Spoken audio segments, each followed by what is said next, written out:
Welcome to the Dirty Dozen Conference. I am the real Dr. Phil, aka Pastor Phil, aka the Chief. And I put together this conference because I wanted to bring 12 of the most interesting people I know on planet Earth.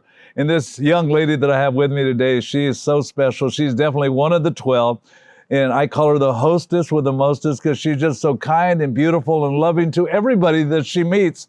And let me introduce to you, Katana, if you would, please. Yes. What an honor. Thank you. Thank you. Thanks so for much. choosing me. Katana, let's start off, but not everybody knows you or knows much about you. Take a few minutes, if you would, just to describe where you're from, what you're all about. Right. And then I'm going to ask you some personal questions so we can dig deep into your beautiful life. Oh, I love it. Well, my name is Katana Natasha, and I am the owner, founder of a marketing company, K&Co Media. And I help clients with their marketing, and we find hidden talent, work with a lot of musicians and artists and businesses. And it's something that I'm very passionate about, something that I love to do. As well as that, I am a singer. So I've grown up in the church singing worship music, and then since I've recorded and got some songs I'm working on for movies. Beautiful. And the thing I'm the most proud of is being a mom of 3 beautiful kids, and pretty much everything I do is for them, and I just want to make them proud. So I'm a mom, and something exciting is I did just get casted for a role in a reality show. Beautiful, yes. So that's going to be fun.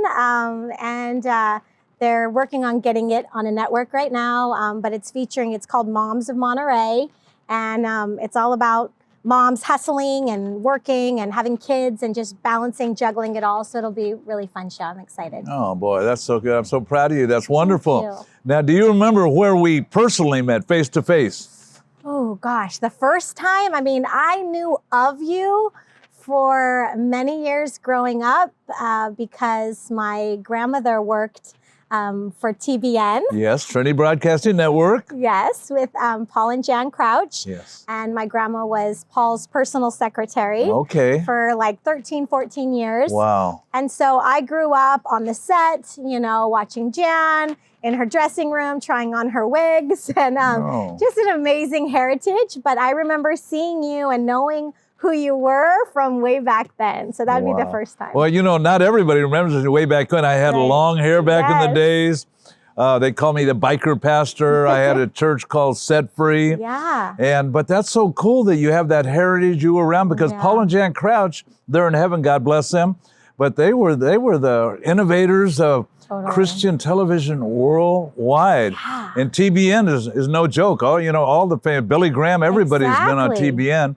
So we knew each other from a distance, but then we met a few years ago in the parking lot of a friend of ours' church. Who's that friend? Yes, Pastor Tim Story. Tim Story, who is my life coach, your pastor, our friend, a buddy. So, hey, Tim, we love you. This is an honor. We met in the parking lot. I know. I was a greeter in the parking lot, and Tim Story is somebody who speaks into our life. That's why we've got miracle mindsets. Totally. That's what we're doing what we're doing. Like it says, man, we're going for it. We're world changers. We're world shakers. Absolutely. We're making things happen. And all 12 of my guests, the most interesting people in the world that I know, I tell people, I've been around this world many times, know a lot of people. Every day I'm meeting brand new people. Right. So when I picked 12, it wasn't easy. There's some of you out there going to be upset because you're not one of the 12, but maybe you'll be on the next 12 if you're good. That's right. Because this conference, like it says, Tim's going to help this take us to the ends of the earth. And he's excited about what we're doing here, the Dirty Dozen. People keep asking me, why you call it the Dirty Dozen?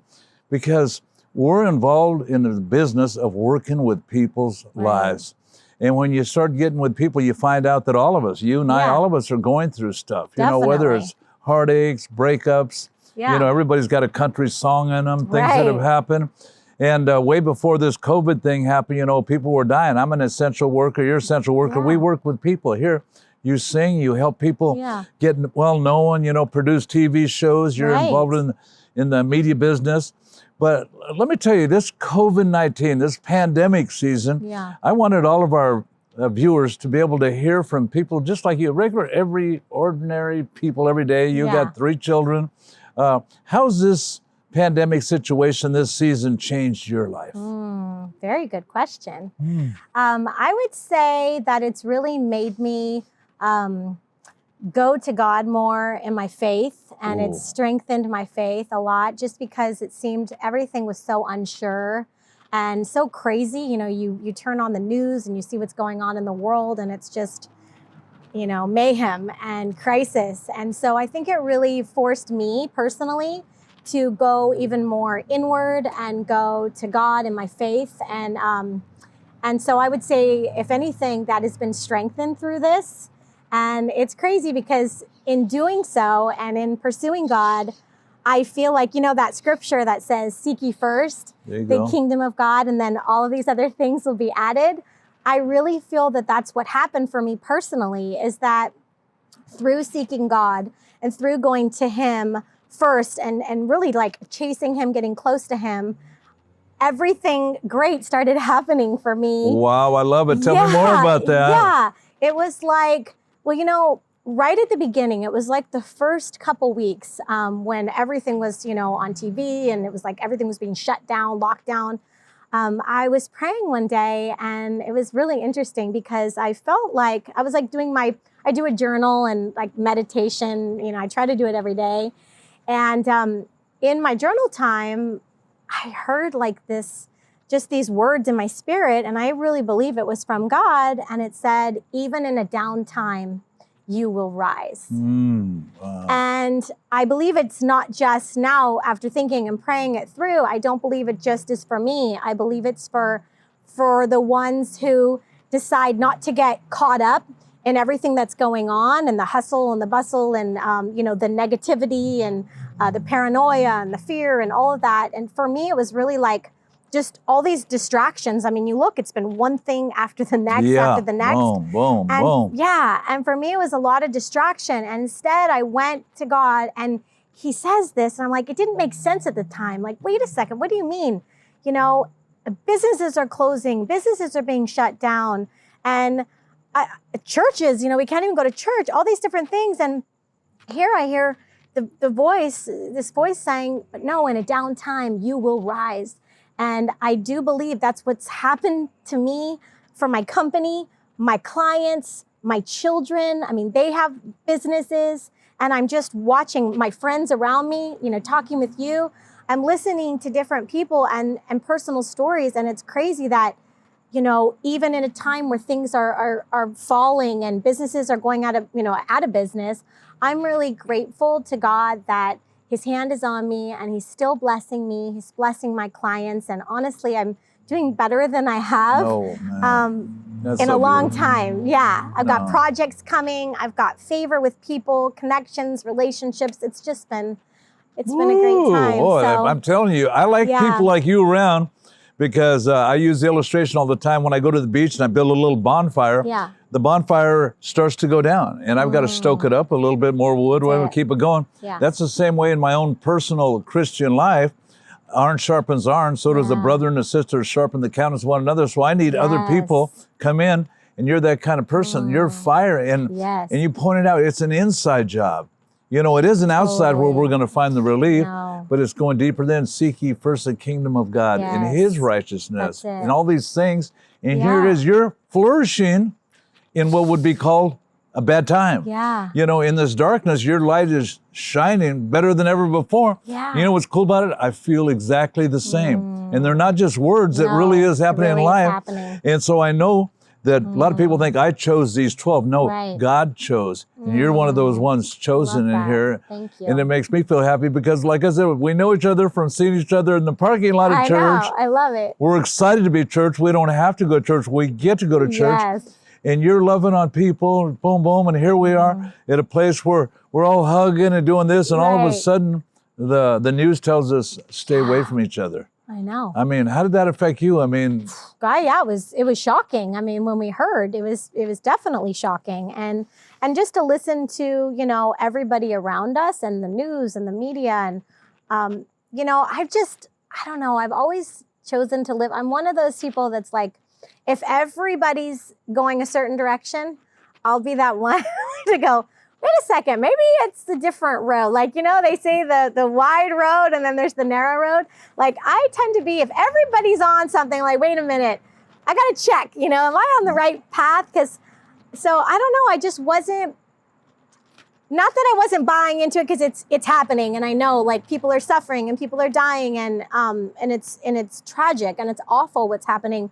But in my, you know, because I'm very in tune with the struggles of people that are, you know, around me, and I have a lot of people that call me to help them through certain situations in life, and honestly, you know, there's so much suffering in the world. I mean, aside from what's going on with this pandemic, you know, I mean, you've got people that are suffering with drugs and addiction and, you know, losing children. I know so many people, parents who are grieving over losing their children, and it's horrible. People that are, you know, the human trafficking numbers are through the roof. I mean, the things that are going on with children, that to me that's devastating stuff. Yeah, so there's been things going on that you've already been involved in the fight for people's lives. Exactly. And to be honest, personally, and I know you're going to understand this, my life personally has ended many times and started again in the morning. Whoa, I hear you. I feel you. Come on, give me a little bit more of that. Yes. I mean, I've had suffering. I've known pain. There were days where I laid on my floor and I didn't know if I was going to make it. I prayed and asked God, you got to get me through this. I mean, there were times that I really didn't know, you know, if I could, and the heartbreak and the pain and the suffering. And I mean, people look at me now, and, you know, I'm kind of known as the happy girl, and I'm positive and I'm smiling, and I really am that. I mean, I am a very optimistic person, but I have fought to be this person, and it hasn't come naturally for me. I've known sorrow and I've known pain. I mean, I lost my dad when I was 16 at a very crucial time in it. Yeah, thank you. You know, a crucial time in a girl's life when she's finding her identity and, you know, relationships and all of that. And it was awful. And I was daddy's girl. I mean, he would put me up on the coffee table and put a mic in my hand and say, you know, spin around and sing. And I was like a little Shirley Temple. He wound me up. And so to lose that person that had you. Wow, as a teenage girl like that, when you think about giving you away in marriage and all these things. Oh, yes. And never got to meet, you know, his grandchildren or any of that. And it was very difficult for me. And, you know, from there, I think it just led into, I always had this hole in my heart that I was trying to fill because I lost that person. And so I tried to fill it in all the wrong places. Looking for love in all the wrong places. That was definitely my story. And my, you know, crutch was relationships and men. And I turned to that for comfort and a person to fill that void in me that was really the loss of my dad. And I think, though, that through that, so I've known pain, I've known suffering, but in that dark hour, my darkest hour, is where God came to me and became a father to me that, honestly, I thought my dad was great, but he was nothing in comparison to the love that I have found, the peace that I get, the joy that I have leaning on God. And so let me take you, let's go into relationships. Yes. Okay, you brought that up with your dad. I have one daughter, so I can only imagine, you know, the things that I love about her and watching her grow up, getting to be there at her part of her wedding. I got to do her wedding, as a matter of fact. I love all that. those type of things. So here you are, a teenager. Did you have sisters or brothers? I'm an only child. Wow. Now that's a whole, you know, you've heard about the middle child. What's it like being an only child? You know, I mean, there's definitely perks. I have children, so I see the good and the bad. You know, I see how they always have each other, and it's such a family unit, and they can lean on each other, and through good times and bad times, they're never lonely. Right. But I think being an only child, it's definitely got its perks. But for me, I think it was more lonely. Like I grew up in an era where it was like children are to be seen and not heard, you know?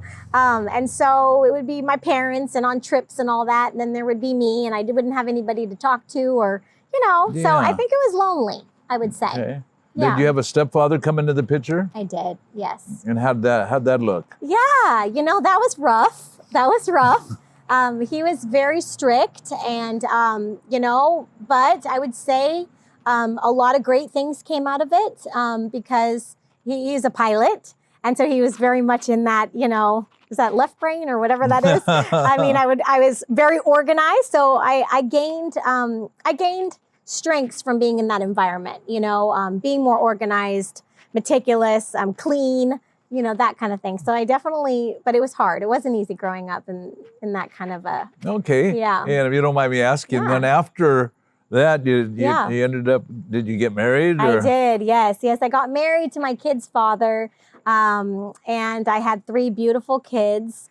And I mean, I was young. I was so young. Same father? Same father. Same father. Yes, okay. Same father. Okay. And so here we got you got 3 kids. Yeah. One right after another. Or? Yeah, one right after the other. What were you boom, boom, thinking? boom. What were you thinking, I know, Katana? it's crazy. To be honest, and I know this sounds funny, but even when I was like 16, 17 years old, I remember telling my mom, I just want to have kids. I want to have kids. I think it's because I was an only child. And I wanted my own family so bad. And I just wanted children. I remember my mom saying, well, at least wait till you get married and graduate high school before you do this. I'm like, okay. So I got married right out of high school. I mean, I had my first baby. How old were you? I was 18 and a half. I got married and I had my first baby at 19.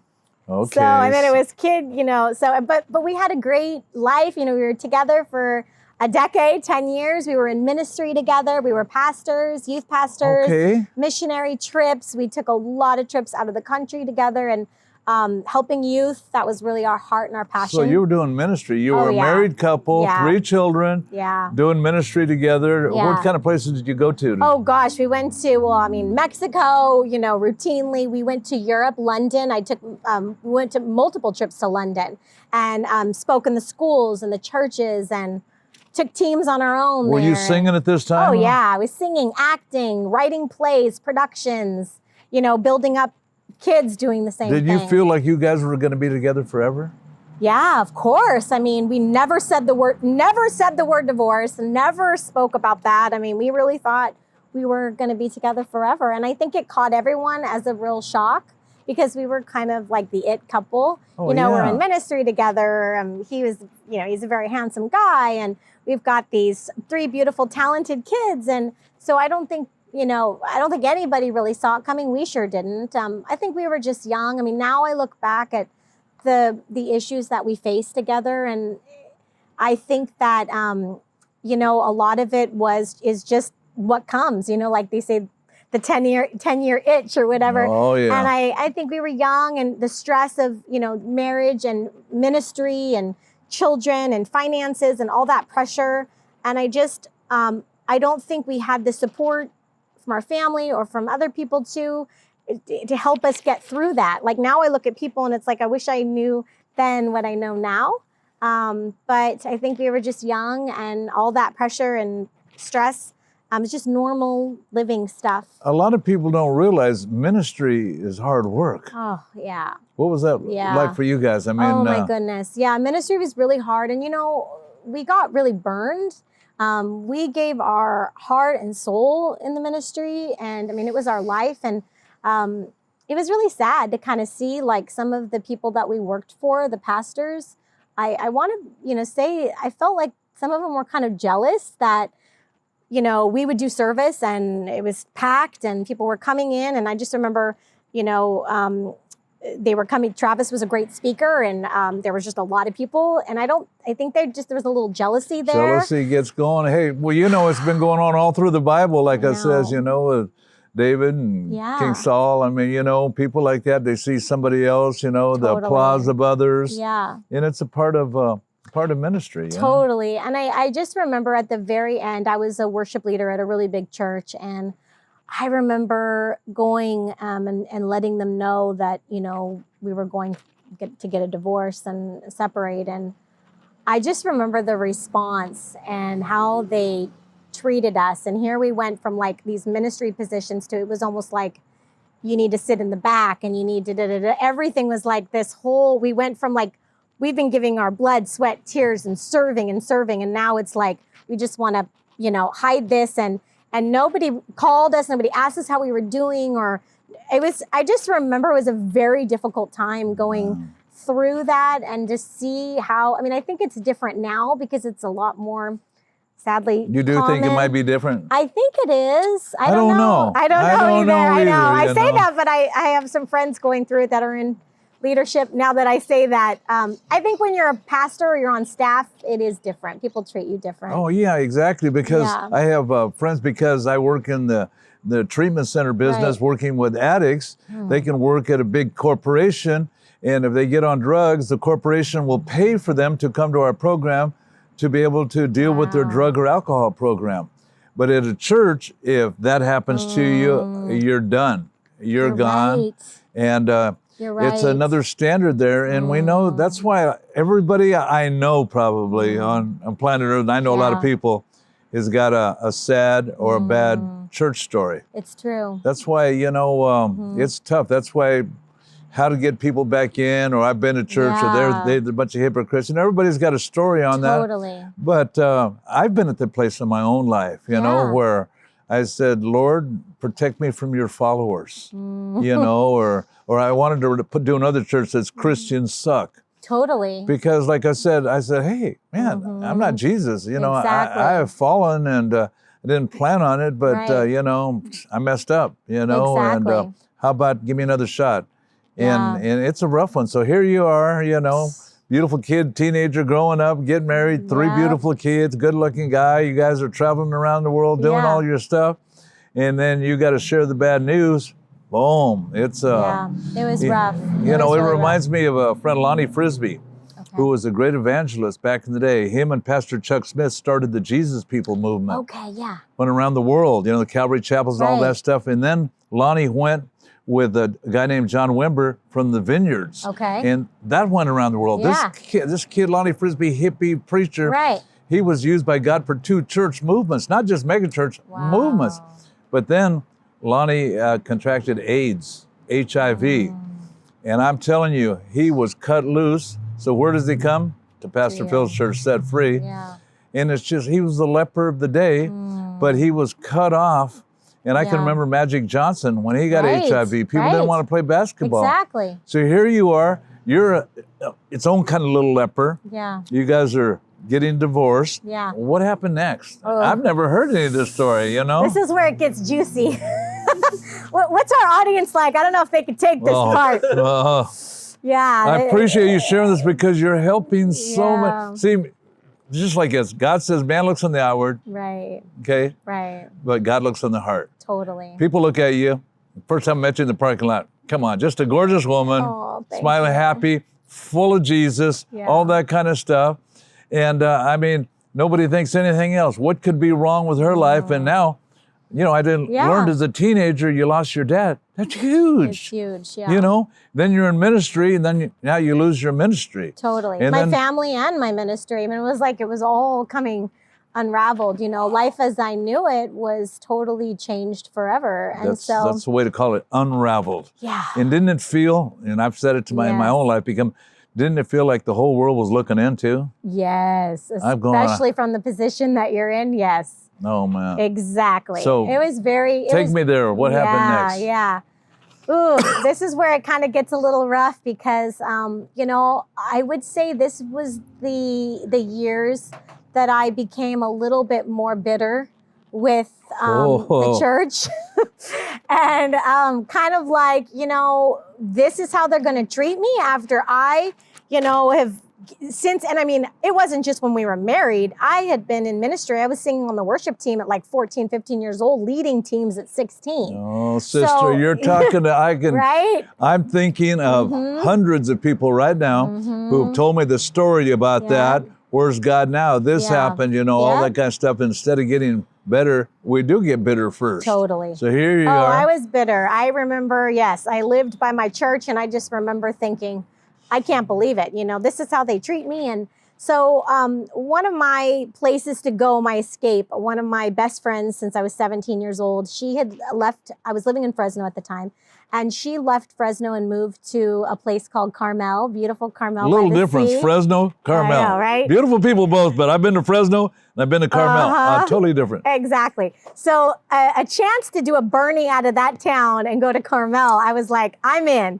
convertible. Tina Turner's new album just came out. You know, we're feeling ourselves. We're driving with the top down. Hot pants, yes. Yeah, and we're both single at the time. And it was a hard place because, again, I went from being this church mouse person to now I'm like soccer mom. You know, I've got young kids and people, and I'm in the world, and it's like, wait a second, I had never even had And my— you're single. And I remember Hello. I had never went out being single. I went straight from high school and I was married.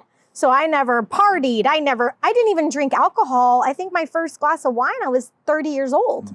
So, I mean, I'm talking like I was a good girl in that way, like no drugs, no alcohol. So now I'm like free bird and I'm my girlfriend and we're going to Carmel. Scary. It was scary. It was scary. I was in my prime. I was like, let's go. And doing things a little backwards, you know, maybe that I should have. But anyways, it was a lot of fun years.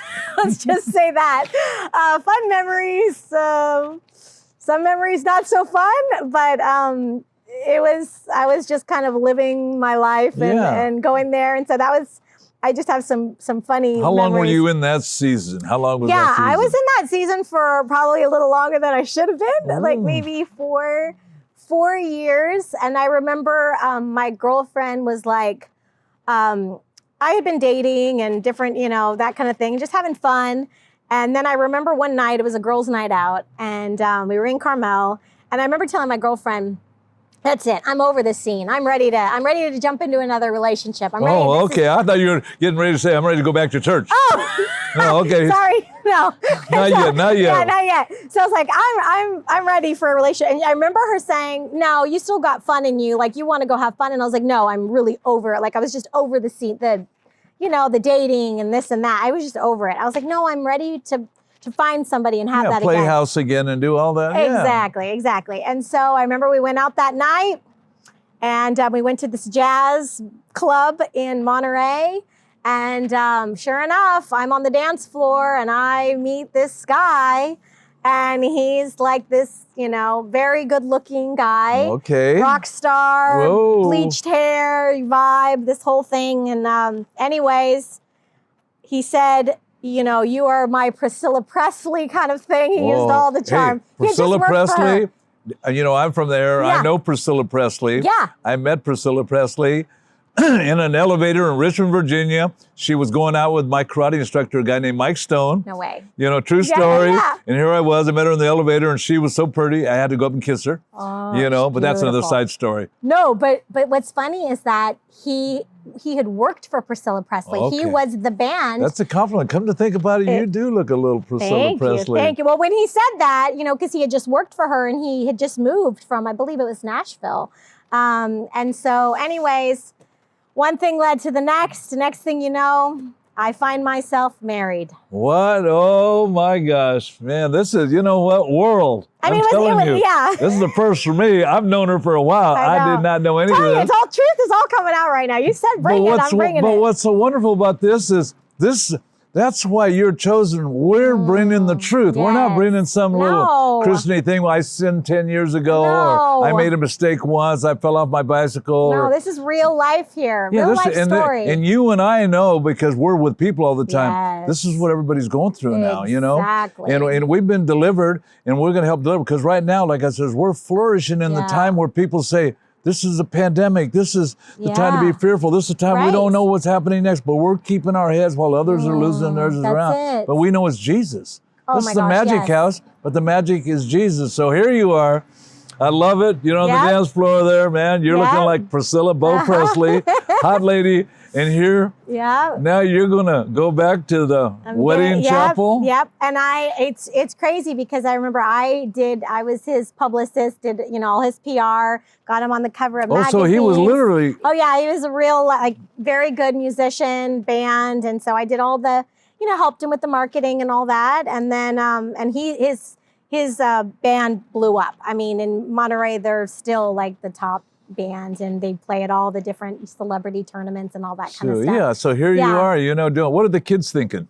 You know, I mean, at first it was like he's the fun guy because he's, you know, the rocker and the musician, and then Sam ends up, my oldest son becomes his roadie, so he's traveling, doing the events with them and everything. So, I mean, the kids, I think it was fun for them, getting out of Fresno, going to Carmel and having this fun life at the ocean, the beach, all the fun things that come along. But unfortunately, that environment that he's in, that his work was in, I mean, he was performing 3 to 4 nights a week. And, till 2, 3 o'clock in the morning, clubs, mostly clubs, dive bars. And here I found myself, this church girl, right? I mean, I didn't even go to bars. Was he a Christian? He had said that he was a Christian, but So let me know. Not yes, sure? Yes, it became a no, definitely. I mean, he believed in all kinds of other here things. You are brought up, how I, was in the Christian faith, like it says, unequally yoked, this, that, all that stuff. Now you're here in the club scene, and even though it's love and all this kind of stuff, we're conflicted because we got Jesus in us, but we're all a work in progress. Yes. Nobody's got it all together. And I had such high hopes, and I really thought, because he had, his grandmother had witnessed to him as a child, and he said that he accepted the Lord. And I really thought, I just had high hopes. But then I just started seeing different kind of behavior, and it just, one thing led to the next, and it got to be a really toxic relationship. It was abusive, emotionally, physically. And here I am, like this strong woman, and I'm being thrown around and tossed around and called horrible names. And I found myself in a situation that I never... Once again, my sister, this week I've talked to people over and over, exactly the same story. Tossed around, thrown around, hearing abusive things, all that ugliness that comes out in relationships. And you've probably heard it said before, a lot of times when we're raised up, a lot of young ladies don't know how to get out of that, or don't, that type of stuff. It's tough because they pull you back in with the roses the next day and the flowers, or let's go to a hotel. And I mean, it's just the cycle. I tell ladies everywhere, everybody who knows me very closely, I tell ladies everywhere, ladies, men know the most sensitive part of a woman's body. It's their ears. They believe BS all day long. Well, that's my own personal philosophy. It's the truth. I'm not going to lie. So here you are, like I said, you're rocking and rolling with a rock and roller, and you're getting rocked around. And totally. And then I'm just remembering, thinking to myself, how did this girl who grew up in church, I'm sitting in this smoky bar, and it's just drunk people everywhere, and I'm like, this is not my scene. This is not my gig. I don't know. And I felt like I had wandered, So how many people do you think that are listening that can relate? They're in that situation now. Right. How did this happen? What was your wake-up call? Yeah, well, my wake-up call was just being thrown around one too many times, holes in the walls and the doors broken off. And I mean, it was just horrible. And I just remember thinking, I can't even imagine you wanting a dirty house, let alone holes in the wall or something exactly. like that. It was bad. But this is what's, I got to say this because I'm sure people feel this way. I believe so. Is because I had gotten a divorce before. When I got married again, the second time, I remember I was in this beautiful church in Riverside, actually, the Mission, where presidents had been married and everything. I know the area. Yeah, it's beautiful. Oh, and I just remember when I said my vows, I meant my vows. And it was through good, bad, ugly. He could break, this sounds horrible, and I know people will judge me for saying it, but it's the truth. It's how I felt. I was he could break my arm and I would still stay in this because it was committed. Because I committed to God. That's where I was at. My vow was to God, and I was it wasn't gonna be because of me. I wasn't gonna do it. And so I stayed, and I stayed, and I stayed. And then one day, as horrible as it is, I look back now and I'm like, wow, God. No sin. You rescued me because you knew I wouldn't do it. I wouldn't leave. I would not have left. And I loved him too. And that's the thing, like I said, Paul, I know that word too, and I loved him too. I hear it every day probably from different women and men that I counsel, that whole thing, how it changed all this stuff, but I got to stay there. I made a commitment, everything like that, where this is that thing, different people give different advice, but when you made that commitment, you feel you're doing the right thing, good intentions. Yes. I felt my heart was in the right place as far as my commitment was to God. But I had opened up, I had my marketing company going at the time. And then I had also opened up a store. So I had a business that was thriving, was doing actually really well. And I went to work one day, and I'll never forget that morning that I left for work. We had been arguing for a few days, and it was pretty bad, but we had made up. And I remember I left my bag inside and he came running out to give me my bag with my computer. And he said, roll down your window. And I rolled down my window and he grabbed my face and he just kissed me like this passionate kiss. And he said, Ooh. I'll always love you. And I said, oh, me too. And I remember driving to work thinking, okay, it's going to be okay. We're going to get through this. It's going to be better. I went to work and I remember posting on my Facebook a picture of us at our wedding. And I said, I love you, like something like, I loved you then, I love you forever, something like that. And I remember just thinking, we're going to make it. We're going to get through this. It's just every relationship has this. We're going to get, and he had told my son, this is right. He had told my son, because Sam was getting nervous and scared. He was in the house and there's, and he said, don't worry, this isn't divorce. He says this, I'm going to hire the best counselor for your mom and I. I don't care if it costs so much. I'm going to hire the best therapist. We're going to get help. We're going to get through this. So don't you worry, kid. He sent my son on a roadie job to Santa Cruz for the day. And at 5:30, I was closing up my shop and I got a text message on my phone. And it said these exact words, don't be alarmed. I've done some redecorating in the house. And I just got this pit in my stomach. And I felt like I was going to throw up. And I couldn't lock the door fast enough. I rushed home. I got home and more than half of the stuff in our house was gone. The water was shut off. The power was shut off. It was like, and when a furniture piece has been sitting there and there's like dust and like he was gone. He had got a U-Haul truck and moved everything out. And the next day, I got served with divorce papers. I got served. Wow, you know what? It was crazy. Man, we think there's a happy ending to every story, but... no happy endings there. It was devastating. The worst was when my son had to come home and see it. And my son got an email at 7 from him. I got an email at 7:30. No call, no nothing. I was calling him frantic, driving, trying to find him, couldn't find him, no call, no nothing. We didn't hear from him. And so basically, in a text message. And you started over again. Yeah. Started over, you and the 3 kids. That was the moment though, I think that for me, like I said before, how our life has ended so many times and started again. Oh yeah, I call it reinventing ourselves, a makeover, it happens to all of us in life. But just remembering that time was so dark for me because I just remember being like, because I think too, I wasn't as connected to God, and it forced me on my knees. And of course I know where to go for my help.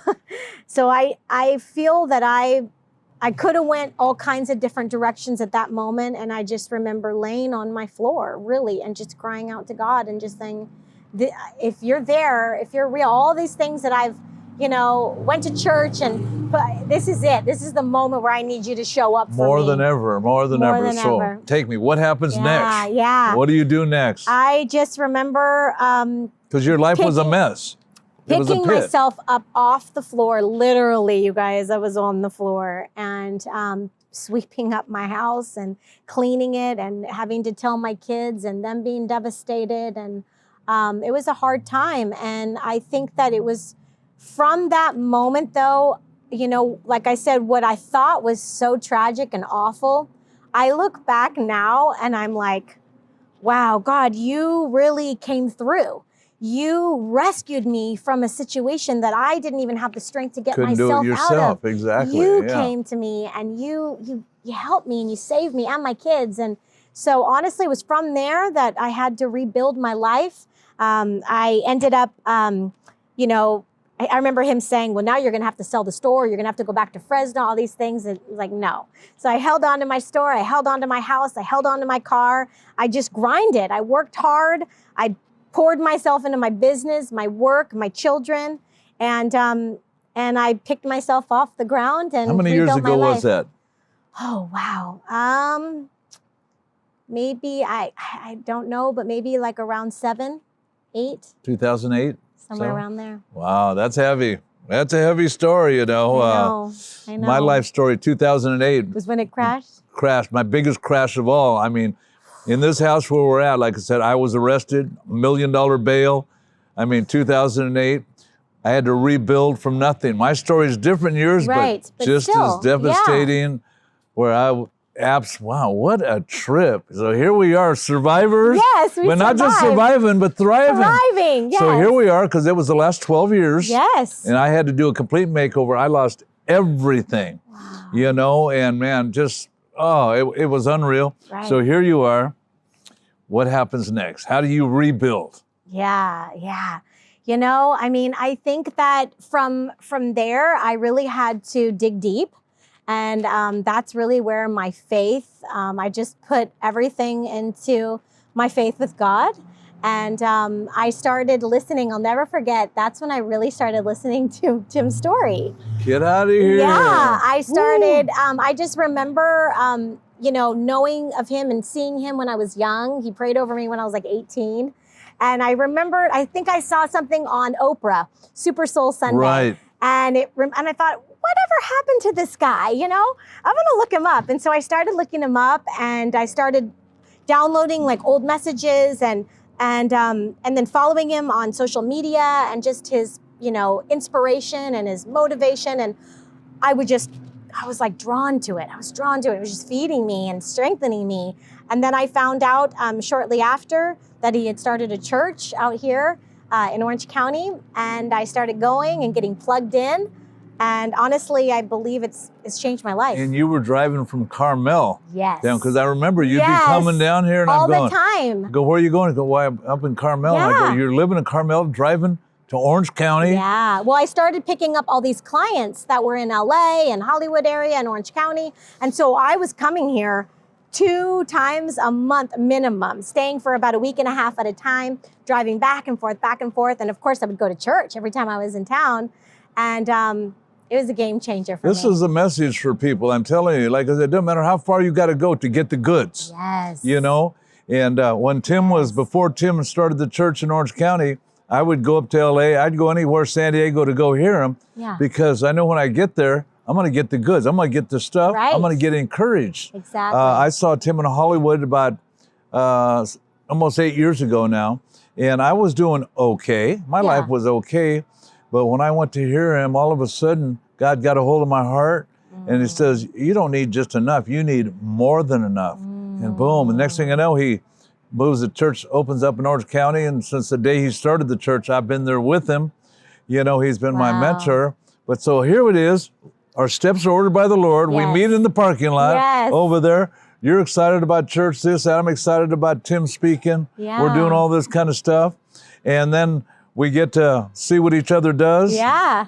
This magic house, you helped me open up this magic Love house. it. It was a year ago. Yeah, I can't believe it's been 1 a year later, the COVID hits, Yeah. all these things are happening to us, but both of us, man, we're fighting the good That's fight it. through it all. Yep. So give me this part. Now, Yes. where you're at now, you've been through all that stuff. Give me your short, mid, long range goals that you got for you, because you're one of the 12. Yeah. You're one of the dirty dozen, because you're fighting through it all. You know what? And you're like the Apostle Paul. He says, but none of these things move me. Neither do I count my life dear to myself. But I'm going to finish the course that God's got me on, but I'm going to finish it with joy. Yes. See, we're those kind of people. We're high on Jesus. Totally. So give me those goals right now. Yeah, I love it. Well, I definitely am a person that has a lot of goals. But my number one goal, I would say, right now in my life is to make God proud.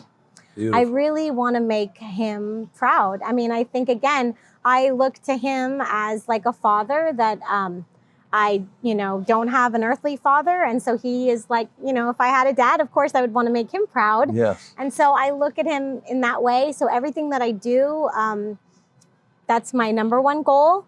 Of course, I want to have my life make my children proud.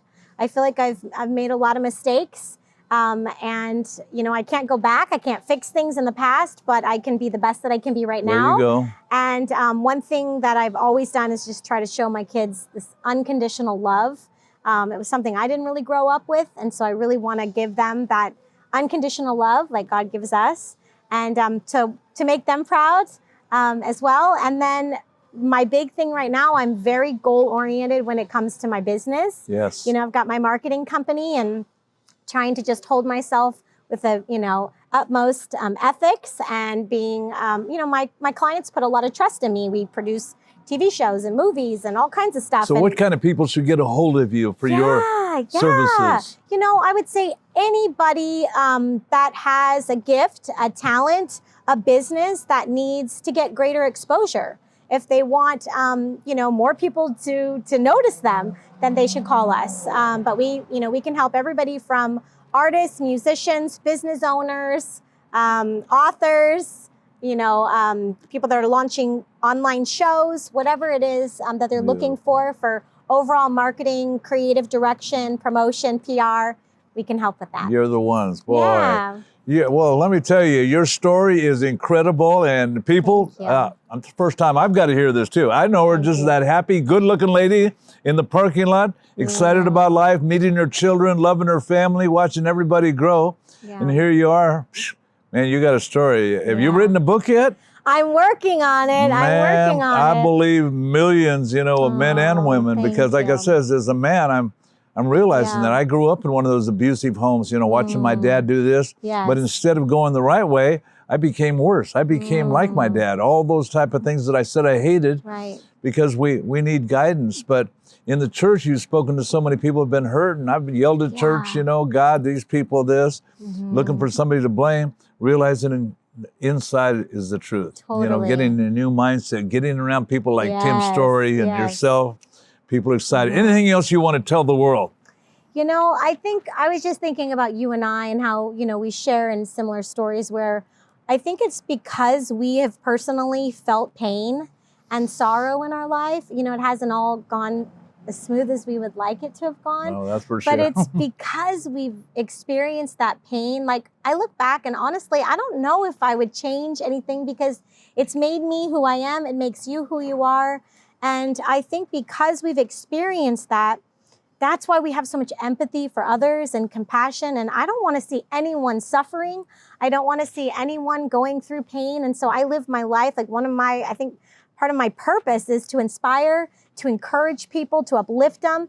People look at me and they see my Instagram or my social media. It's like I'm positive and I'm happy, but I want to bring joy to people because I know what it's like to be in pain and sorrow. And I've watched my kids suffer. And it's like, if I can take all that, if God took all that and turned it around and made me now who I am, and now I have joy, true joy and peace, and I can be that for others and try to be a light. And I would say that would be my purpose, really, is to inspire and encourage. And I know that's your purpose as well. And, one of the things that I love and why I've connected with you is because of the incredible thing that you're doing at the Magic House and your ministry, which is to help people that are suffering through drug addiction and, healing from traumas in their life. And so I would just say, you asked if there's anything else to say, is for anybody out there that's suffering or, somebody that's going through pain or trauma or, addiction issues, this is the person that you want to connect with because he can help. And I've seen you, open your home. I've seen people's lives changed and turned around and given a second chance and given hope. And that's you and your ministry are what I want to be a part of, and my children want to be a part of, and we want to support. So that's why whenever you're doing events and we really want to help and we want to be a part of this because it's a beautiful thing that you can be a hope dealer. There you go. And that's what you are, is a hope dealer. And so thank you for choosing me and being a part of this. It's an honor. Hey, we're a team. Yes. We're a dream team. Yes. We're an army together. That's it. We're fighting the good fight together. We're onward Christian soldiers marching as the world with the cross of Jesus. I'm so excited to have you. And I'm so excited that this world's going to get to hear your message. Thank you. Can't wait for your book to be coming out. Yeah. If you want to get more involved, do you want to get your ministry, your business, your career going? This is the lady. She's got a passion for it. Yes. And remember, those of us that have been forgiven much, love much. We've jacked up, messed up some things, but hey, we're on a high with Jesus like never before. That's it. Katana, thank you, Love you so much. Woo! Man, crazy.